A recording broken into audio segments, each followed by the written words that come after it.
everyone. Doc T here, and welcome to another podcast at the Horses Advocate podcast. I am about to embark on a very difficult podcast that I've been working on for about 2 weeks in my mind, and realizing that I can't think of a way that I can really get this clearly across to people. I'm having trouble understanding it myself, even though at a basic level, I am thoroughly aware of the pitfalls of science. And yet there are so many scientists out there working hard to bring to us good information in a world where perfection is sorely lacking, if not impossible to achieve in scientific research. I've addressed this in a podcast earlier called The Parachute Study. And the reason I'm trying to bring it forward now is this is the week of the American Association of Equine Practices annual meeting, where veterinarians present their papers, their research papers to the world for us to analyze, to contemplate on, and to make decisions in our practice on what we want to do moving forward from this point. And the history of science goes way back. I mean, thousands of years, actually. So bear with me as I kind of plod through this, because I'm a very cynical guy.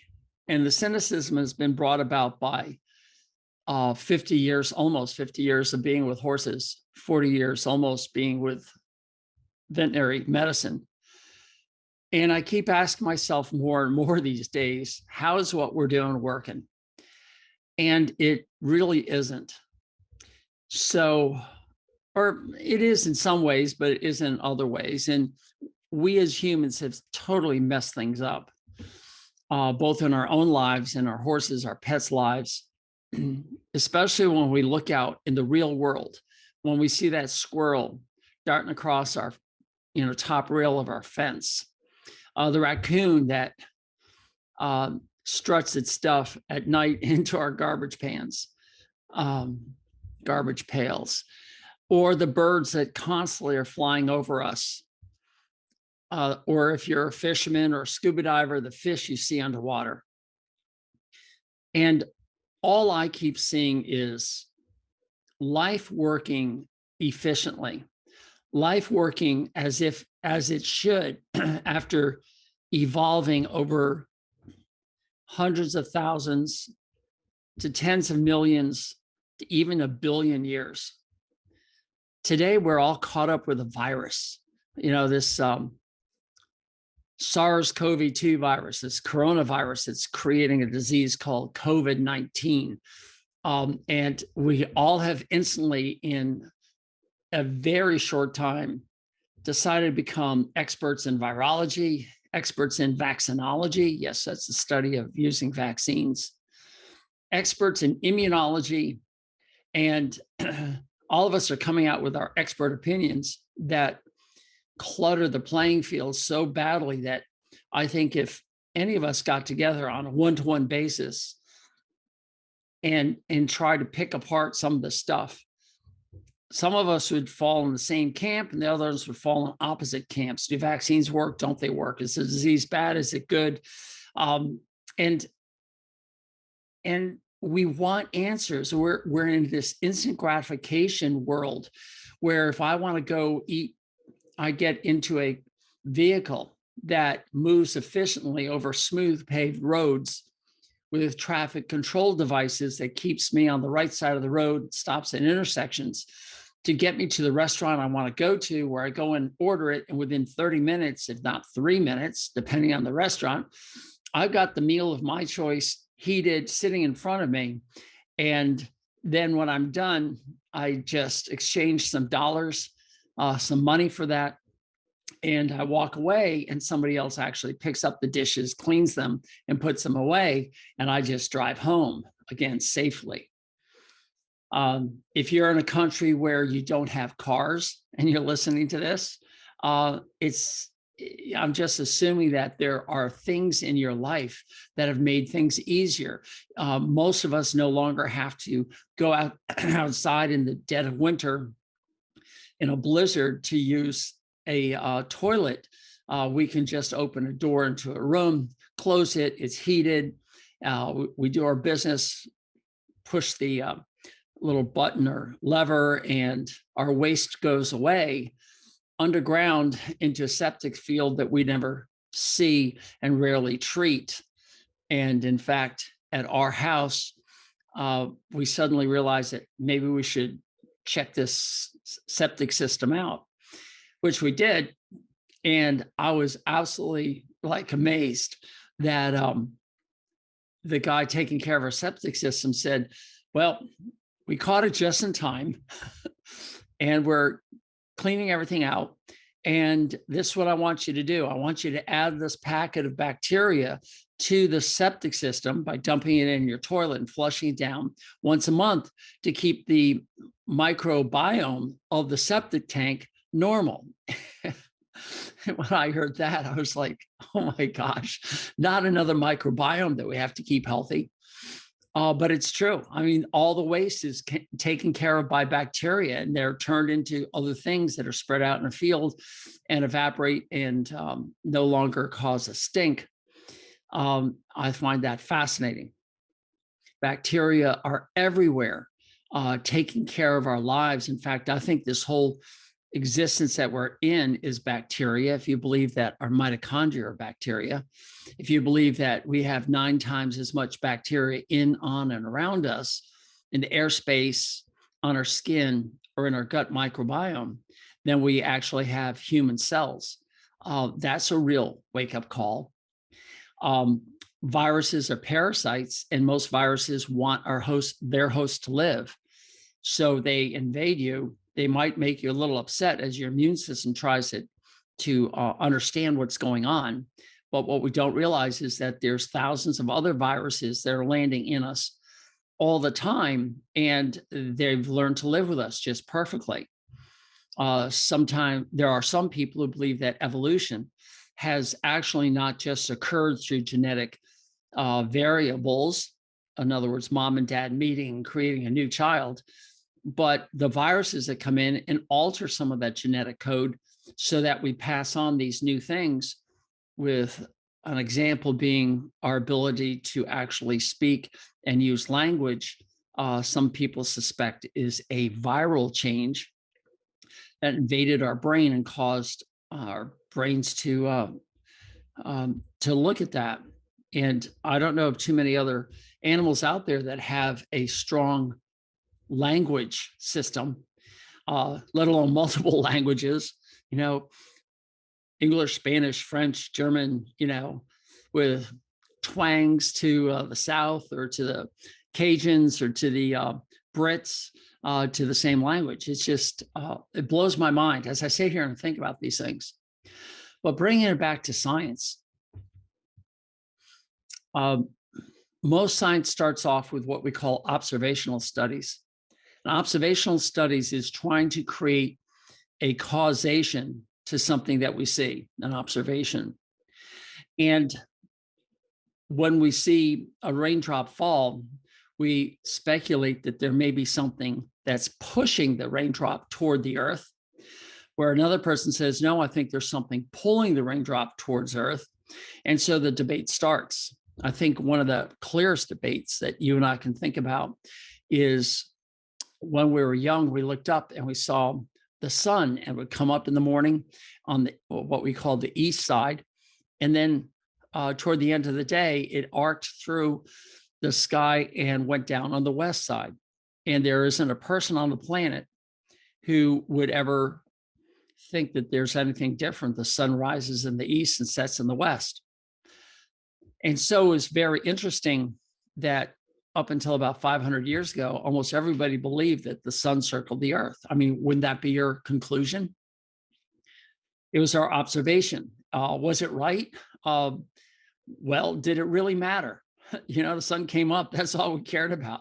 And it went down. It's time to go to bed. And that's all that we really needed to know. But smarter people started looking at it and saying, well, I don't understand why it's not rising at the same spot. It's instead of rising over this hill over here, 6 months later, it's rising over that hill over there. And in fact, if we time the amount of time the sun is in the horizon, it gets longer and it gets shorter throughout the year. And when it gets shorter, it gets colder. And so they start asking some questions. How can we answer all this? And finally, somebody says, I think that the Earth is tilted on spinning on an axis. And that spinning ball is rolling, circling around the sun. And when somebody like that comes forward and says that everything that we've been taught is wrong, they're sentenced to death by burning at the stake. And that's what happened to Galileo.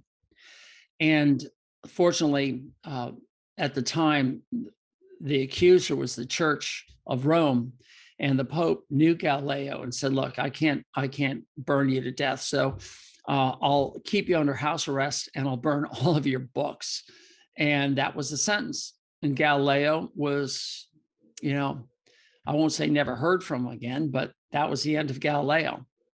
And luckily, a guy named Copernicus came around and said, well, I think Galileo was right. And I have some of his works over here that missed the burning part. Somebody smuggled it out and I've worked it out and I think he's correct.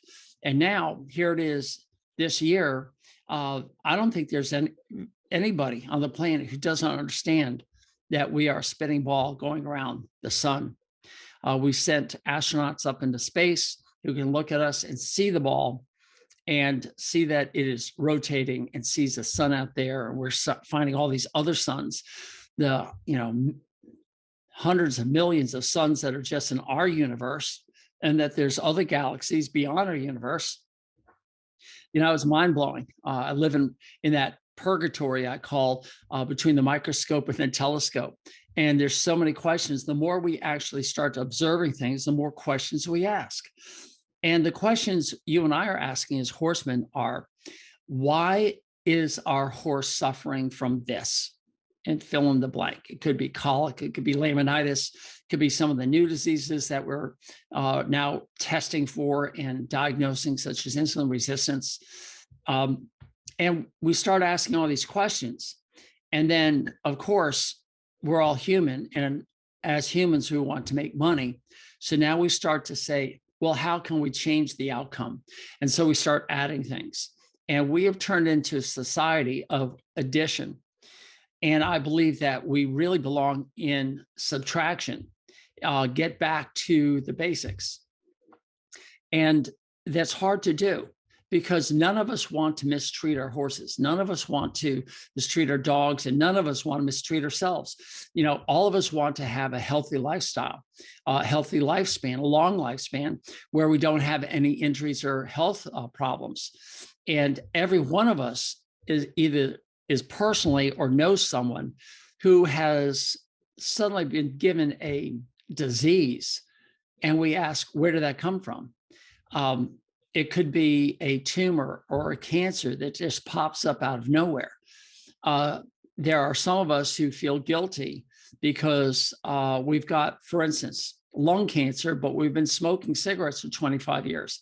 And we make the assumption that cigarette smoking causes cancer, which is a pretty valid assumption, but doesn't explain why the person who's never, ever smoked a cigarette also gets the same lung cancer. What's causing that? Why did that happen? That's those ripples that come along that toss our cookies, so to speak, and our thought process, where, we're seeing the sun circle the earth and we're fine with that. And then somebody says, no, I think we're circling the sun. And we just get really upset. We don't understand that. We know what we know. We believe in what we believe because one of the 6 basic requirements of life. I'm quoting Tony Robbins right now because when I heard this, it really made sense to me. One of it, the 6 fundamentals of life is certainty, and we all want certainty. Certainty is knowing that the sun is going to come up and it's going to set at the end of the day, and we're going to get some sleep.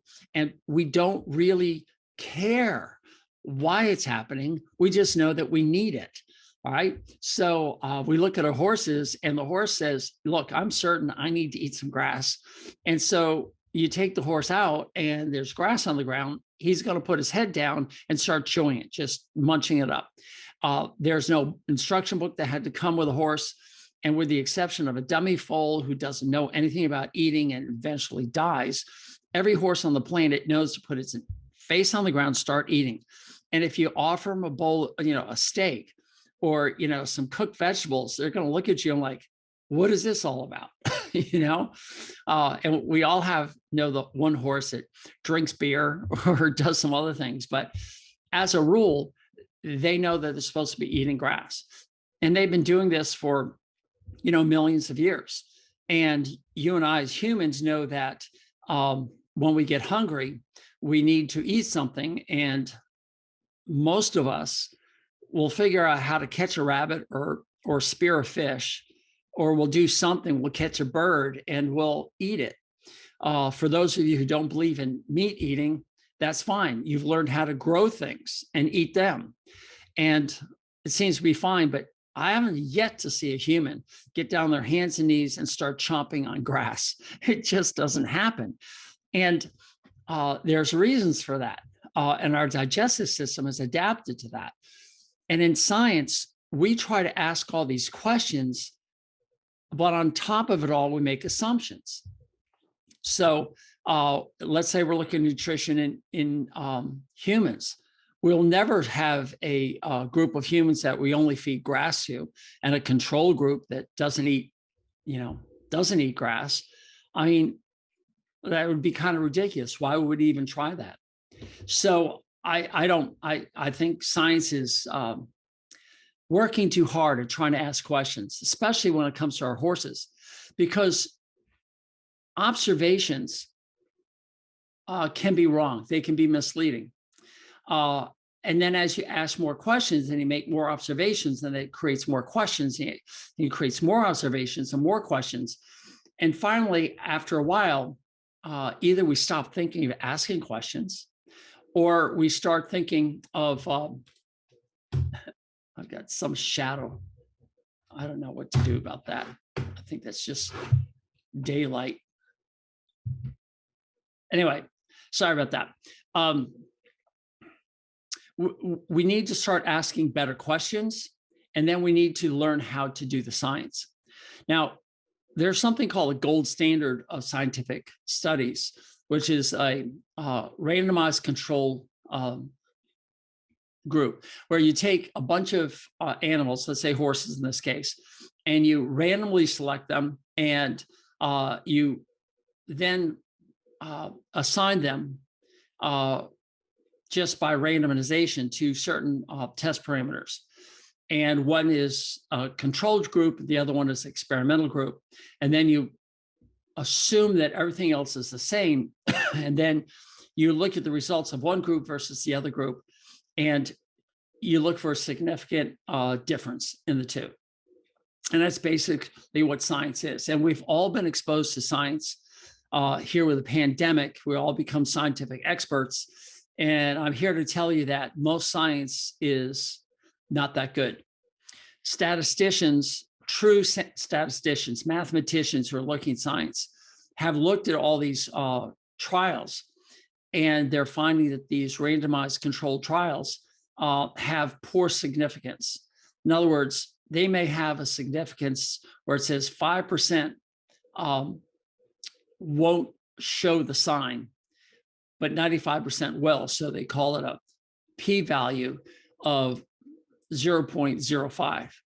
And so 5% are going to disprove the theory. So 95% prove the theory, and that's really good. If you have p.005, now instead of 5%, it's 0.5%, which is even more significant. And if you get 0.001, that's 1 in 10,000 are actually going to disprove it, which means that 999,000 out of 10,000 are actually going to prove the theory.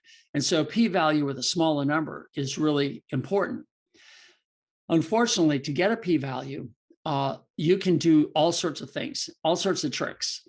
You can decrease or increase the number of animals that you're looking at. You can adjust for a bunch of other variables that you might not even know. For instance, let's say there's a farm, and this farm does research. And on this farm, they have, let's say, 1,000 horses. So out of 1,000 horses, they take the group, and half of them they put on a treatment, half they don't. So it's 500 each. And they just randomly select it. And some brilliant person says, well, let's do bay horses versus all of the color horses. Well, right away, now we have two variables that we're not taking into account. And that is all horses have a genetic color of either red or black.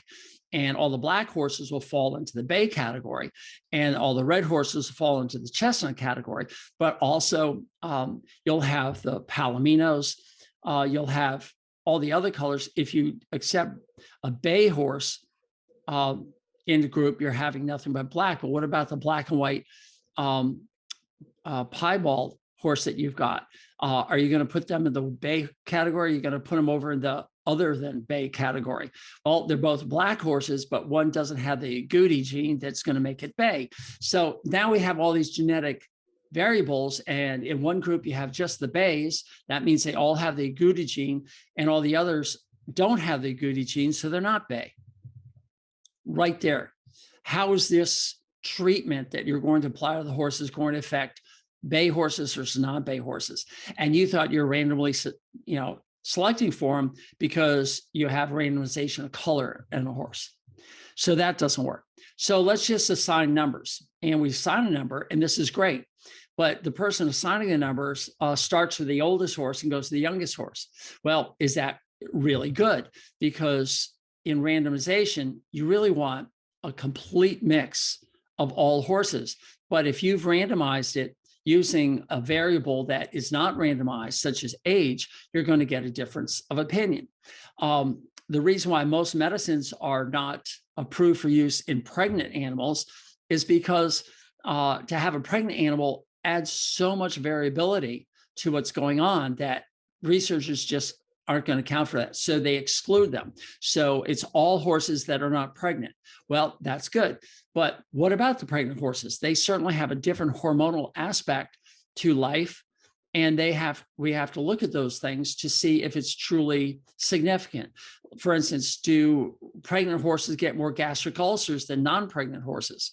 And do mares get more gastric ulcers than male horses? And are geldings more susceptible to gastric ulcers than stallions? I mean, when we're testing horses they say are not pregnant, do they have an equal number of stallions in there? Do they just use stallions? Or are they using geldings, all geldings? I mean, on a horse farm that's got 1,000 horses, is it really 50-50 mix between male and females? And of the males, are they all stallions or not? And most of us know that if you have 1,000 horses on a farm and you have more than one stallion, you've got some management issues. So we're not even mixing in the right ingredients for what nature has already done. In randomization, the most random event is the breeding of horses or humans or any other animal that's gone on for hundreds of thousands of years, if not millions of years. With each animal, that offspring, you have the invasion of bacteria and viruses and parasites that are going to alter the unique genetic makeup and the epigenetics, or the expression of certain genes in all these horses. And those horses that don't do well with these are going to die and fade away, and only the strongest will survive. This is the basic tenet of evolution. And again, I apologize if you are a firm believer that all creatures are created by God and that we're all created equal. There's just no proof of that. I mean, I just look at people's faces and I know that we're all not created equal. We're all different, every one of us. And so in science, the most randomized group of animals is those that have had genetic experiences for hundreds of thousands of years. But when they're all now captive, they have been bred by humans, and and now they're being fed, same diet for a year. And now we take half of those horses and we take that diet away. We're getting so many biases that are brought in, so much non-randomized events, that it's really hard to look at these outcomes as being real. There's a bias affecting it. And speaking of bias, you have other biases. For instance, the fact that the horse is living in a stall, has an easy life, is turned out when the weather's nice, is brought in when the weather's really bad. It doesn't have to fight or defend against predators. It's in a structured group that it knows so well, is completely different than maybe your horse that can't stand other horses, or is never touched by human hands. Or maybe your horse is moved around in a horse trailer like every weekend to a different place. How does that horse that's competing and working very hard, how does that relate to the horse that's sitting out in a field that's doing nothing on this research farm other than getting, prodded and poked and blood drawn all the time? So there's this bias. I mean, what is definition of a healthy horse? You've got this 8, 9, 10-year-old that's just going to shows and beating the pants off everybody. He's so strong, so athletic. But is that equivalent to the fat gelding who's sitting out on this research farm, who's doing nothing for life? It's not in the same program. So how can you adjust for something like that? And of course, most researchers are researching something for a reason. And it could be as blatant as a feed company who wants to promote a product that they have. And so they're going to test their product against a horse that's not getting their product. And they're going to be looking for a positive result to say, hey, look, when you add our product, we're going to have an increase in health and longevity and whatever. And so there's a really obvious bias there. But we also have another bias. Here's this really good-hearted person who is very smart and enjoys their life of academics and knows that if they want to stay in a life of academics and they don't want to get out in the real world and get their hands dirty, on a cold winter's night pulling a foal out, they want a 9-to-5 job with weekends off. They become a researcher. And to stay in the research business, you have to be able to produce stuff, and that has to be published, and it has to be reviewed by your peers, and then you get status. And as the status increases, the weight of what that person says increases. So you have Dr. Schmo from nowhere saying, hey, I feed this and it works, and you're going to yawn and say, who the heck is Dr. Schmo? And then on the other side, you say Dr. So-and-so, who's been published, who everyone knows through good marketing. His name has been out there.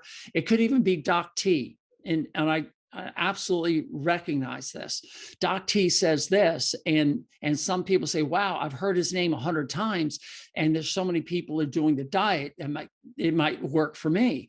And then they find that it doesn't work for the horse because your horse is unique. It's different. It's being used differently than 100 other horses out there. And so it may not work well for you. So is Doc T wrong?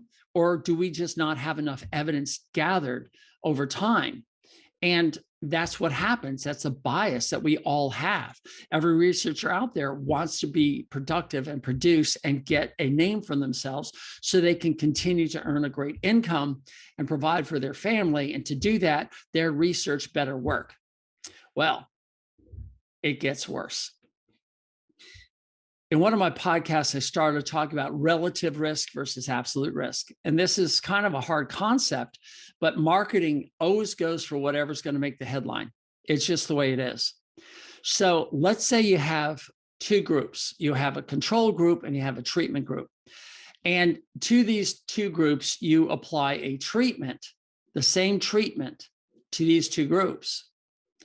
And one is a placebo, and the other one is the active ingredient. So now the control group is getting the placebo, and they shouldn't have an event of a disease. Let's say it's a disease that you're trying to prevent with a vaccine. That's pretty prevalent now in this world of vaccinations and COVID. So this group that has nothing else at it except a saline shot, and they're told that they're being vaccinated. Okay, what's going on with them? Well, out of 1,000 people, you might get, let's just say 5 events. 5 of them get sick. No, let's make it 50. 50 of them get that event. My math, I love trying. I'm winging this. I don't even have it written down, so my math better work. Okay, let's make it easy, because nobody out there likes math. I know that. I see so many of you horse people and you hate math. So I'm going to make it really simple to get the concept across. In the group that is not protected with a vaccine, and you look for a disease, and that disease shows up in 2 out of 1,000 people, and then you vaccinate the other group, the treatment group, and you expose them to the same disease, and only 1 gets it. Now, 2 in the placebo group and 1 in the treated group. So the absolute risk is 1 out of 1,000 is going to get this disease. All right, that's like what, 0.1%? And 2 out of 1,000 that are not vaccinated are going to get the disease. So it's 0.2%. All right. Now you're going to look at it, it's like, I can't even waste my time listening to anything that says I've got like a 1% chance of getting it if I get vaccinated, 2%, 0.1, and a 0.2% chance of getting it if I don't get vaccinated, right? Those is what we call absolute risk. But what happens is, when you look at the relative risk of 1 versus 2, well, the vaccine cuts the disease rate in half. It's a 50% effective drug. So you're going to vaccinate, and you're going to get a 50% decrease in disease due to vaccinations. And that's a 50% relative risk. And as I read these studies, and I'm not just talking about COVID, I'm talking about everything. I found one in one of these magazines I'm looking through. It says 95% reduction in whatever it was, 95% reduction. But the absolute risk, they don't mention. And that's what kills me. We're being manipulated in marketing. I love marketing. You see me market all the time. I want everyone to know about the Horses Advocate. But when you talk to me, I'm trying to tell you the truth. I'm trying to lay aside, look, I'm not here. I'm not trying to sell you something, right? I'm just trying to bring information, enlightenment, if you will, to all horse owners to realize that a lot of us are being bamboozled. And they'll say it has a 50%, benefit or 95% benefit. But when you pull apart the data and you look, you're going to see a couple of things. You're going to see, what's the absolute risk? Well, the absolute risk is hardly any improvement with this treatment, versus not treating it at all. And the experiment only tested fat geldings out in the field, not working horses that are competing at a high level. It's not looking at any of these things. It's not looking at, transportation, the stresses of transportation, sitting in a strange stall for 3 or 4 days over a weekend with strange horses all around. What does that do to the cortisol levels? No one's looking at that. They're just saying, well, it reduces it in the horses that we tested. So you can call me cynical, and that's okay. I understand that. But the AAEP is having their meetings this week. I've elected to watch them on virtually, which means I'll be seeing the recorded ones coming up. The meeting actually is over. I've also downloaded all the meetings from 2019 and 2020. And I've got a lot of driving to do.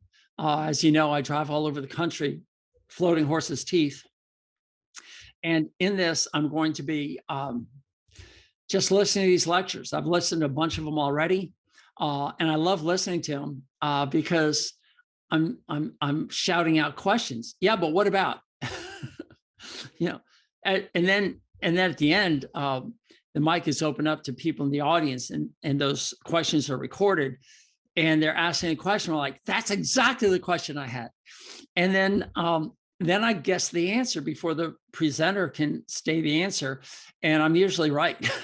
Not that I'm smart. It's just like, well, did you test it this way? Or what are you about this over here? And I'm like, yeah, exactly. And they don't know. And she says, well, we tested it and we did this, but we actually don't know. And I'm like, yes, that makes sense. Science is not perfect. Science is about questioning and then questioning again and questioning again and constantly digging down. And scientists get it wrong. You heard me talk about how science discovered cholesterol, and then President Eisenhower in 1960 had a heart attack, and they measured his cholesterol and realized that he had high cholesterol, and that therefore eating a high-fat diet was causing high cholesterol, which is causing heart disease. And from 1960 on, the United States government recommended having grains as your base of the food pyramid, and then working your way up to protein, and keep a low-fat diet. Everything they recommend is low-fat, high-carb diet. And yet, everybody, I mean, you listening to this, you know this, realizes that heart attacks and obesity and insulin, diabetes is at an all-time high, even though the government has recommended, high carb, low fat diet. And we see that it's not working. It's just not working. And then investigators have looked into this and realized that the high fat, low carbohydrate diet, or in other words, high fat, low sugar diets, have been advocated by scientists since 1900. And it was peaked in about 1935. And unfortunately, World War II took all the information that was coming out of Germany and Austria and buried it. And we in America, around 1945 to 1950, started from scratch. And we made some bad assumptions. And we had some profound leaders, leaders who carried weight. If you recall in the beginning of this, I talked about those that get a name for themselves, people tend to listen to. And these doctors stand up on a podium backed by government, and they start to say what they think is true. And the guy's name was Ansel Keys, and Ansel Keys said the low-fat, high-carbohydrate diet is the way to go. And that became the rule. So through the 60s and into the 70s, all we saw was increased cardiovascular events, and nobody understood cholesterol. And then they found out that in cholesterol, you have something called high-density lipoproteins, or HDL, and low-density lipoproteins, or LDL.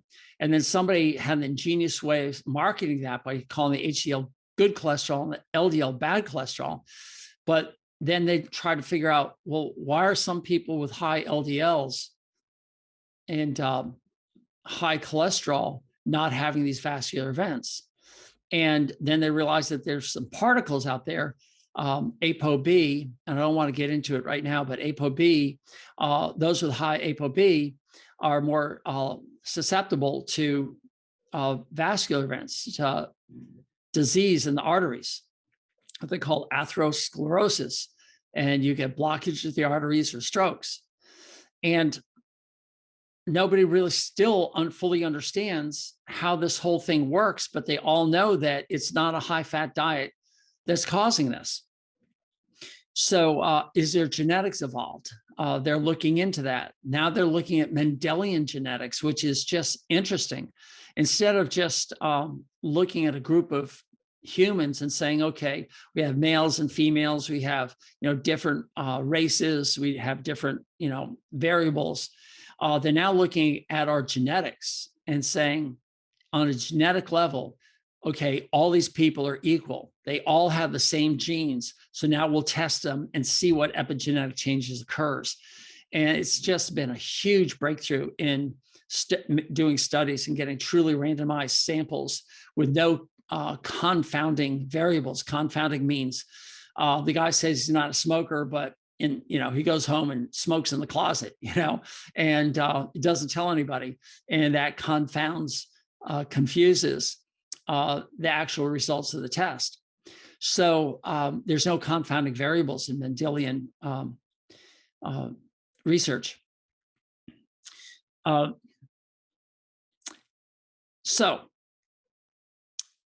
here we are talking about horses and how we're supposed to feed them. And everybody thinks that they have the answer, that this is supposed to be the way it's supposed to be done. And I'm just suggesting to all of you that you have to keep an open mind, and you have to understand that subtraction works better than addition. We're all trying to add something to our horses to make them grow faster, to go faster, to jump higher, to whatever we're trying to do, make them look more beautiful, make them healthier, make them last longer. And we're being inundated. I read all the advertisements in the magazines, both for the veterinarian and for the horse owner.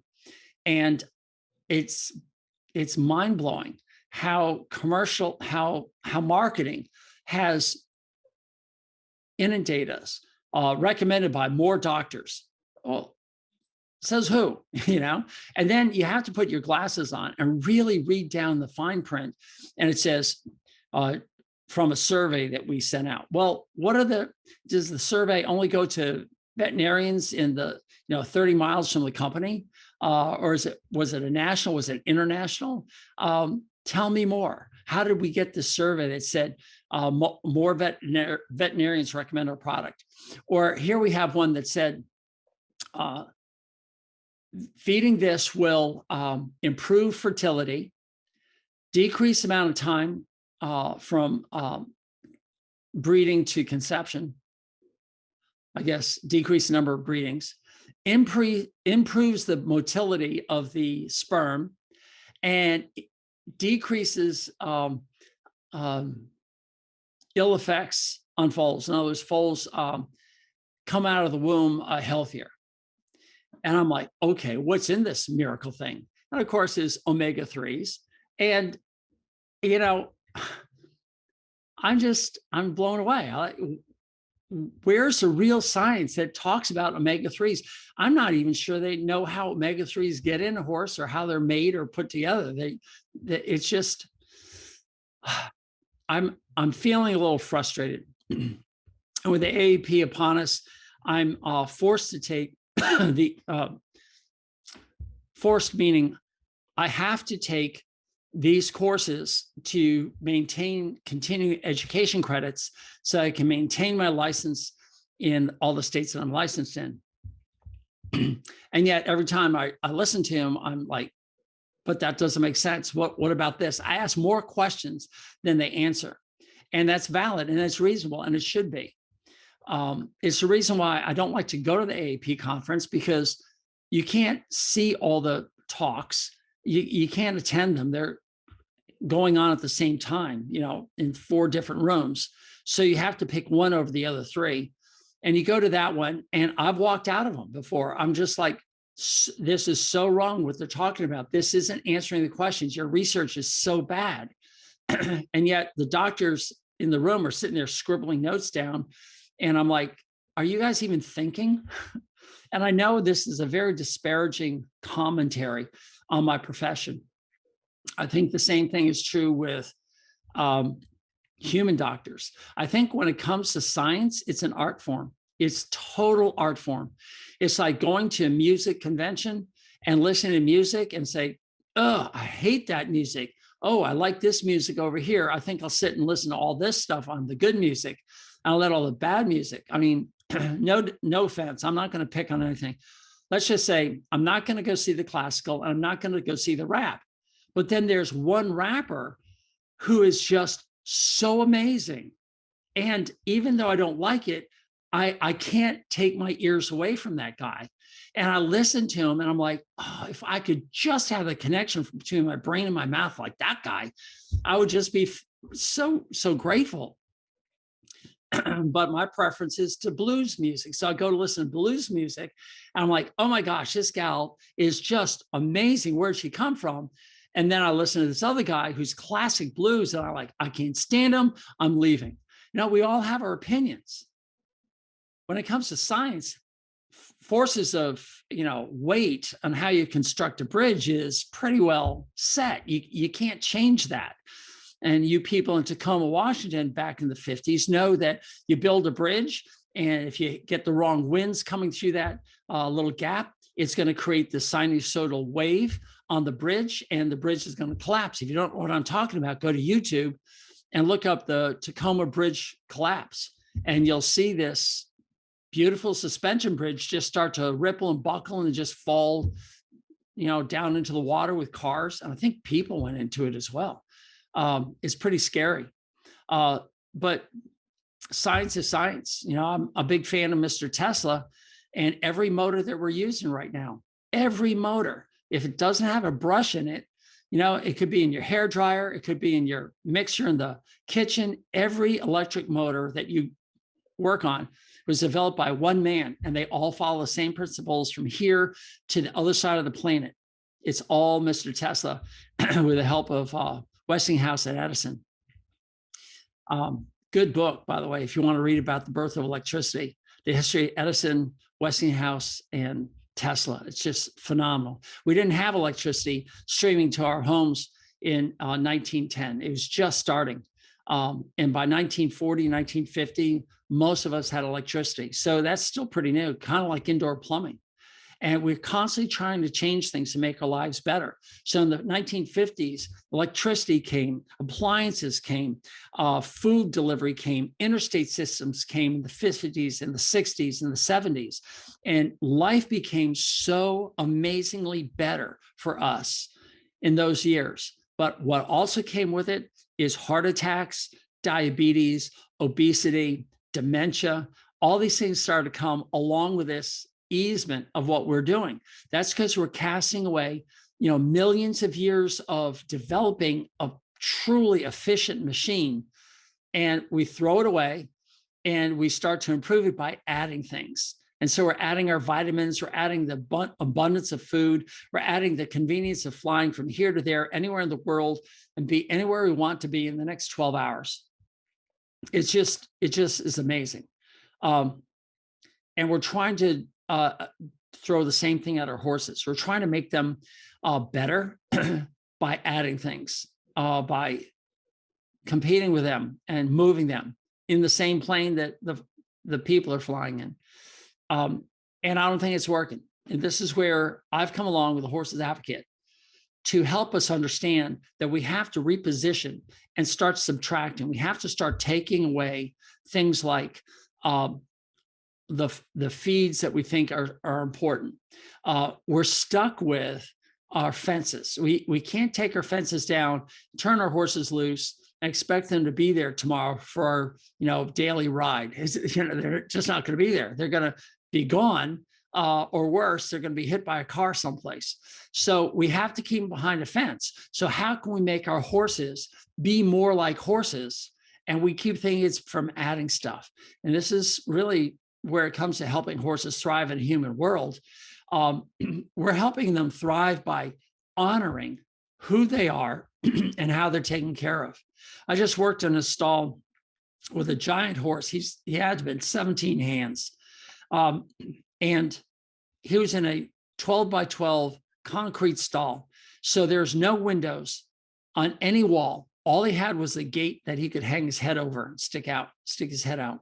Otherwise, it's just concrete walls. It's actually 11.5 feet by 11.5 feet. And they had fans blowing. Yes, down here in Florida, it gets kind of hot, or bugs. And so the fans are just crazy noisy. I mean, it's so loud. And they're running 24/7.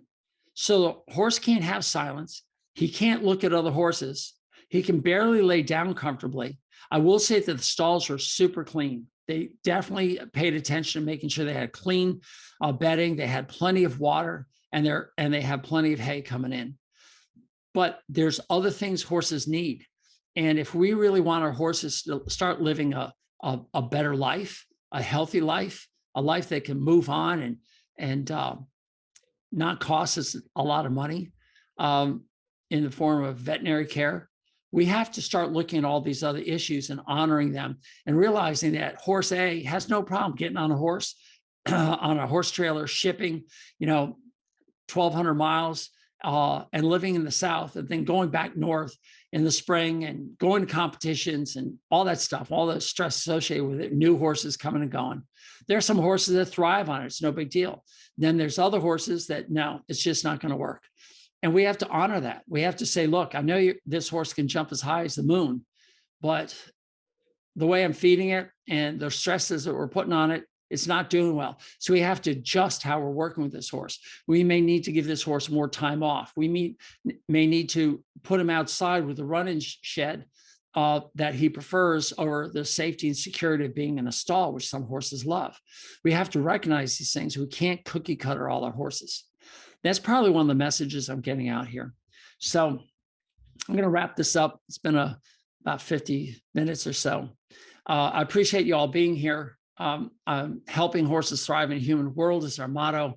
Helping others learn about this podcast is a blessing that I'm truly aware of. And I'm so grateful for those of you who say, hey, just listen to this guy. He's got some good thoughts. And in the next couple of podcasts, I'm going to be reporting about what I've been listening to, trying to give some synopsises, if that's a word, of what they're talking about. And I'll try to be brutally honest, but not too brutal, because I know all these men and women who are trying their hardest to bring us good information are trying to do so, but I think it's in a frame of science where they don't have enough money, they don't have enough time, they don't have enough horses.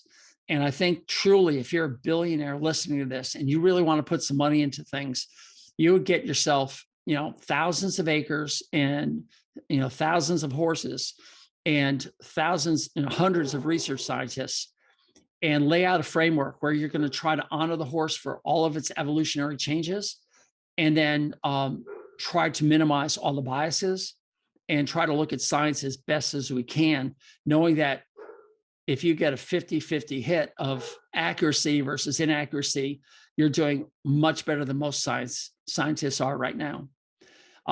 So color me cynical. I don't believe anything I rarely believe anything that comes my way on diseases, whether it's the pandemic all the way down to the research on horses. I listen, I ask questions, and then I make a decision. And not all of us have that ability or resources or time. And so we go to one source and we try to get that. And hopefully when I bring you this information here, it's going to be valid enough for you to make some decisions on the way you take care of your horses. That's my goal. All right, Doc T here. Thank you for stopping by. Please leave a comment. Please leave a review on your favorite podcast media. And please tell as many people as possible to listen and tune in. And I appreciate you all. Thanks. Bye. Hey, everyone. Doc T here. Thank you for listening to my content. Would you do me a huge favor? Would you please subscribe, comment, like, thumbs up, and give a star review? However it's presented to you, I want you to do that. There are two reasons. The first, of course, is to improve this product. This way I know what you like, what you don't like, what I can improve upon, what topics you want me to cover. But more importantly, it's also going to help others find me. And by doing that, you are now engaged in this mission of helping horses thrive in a human world.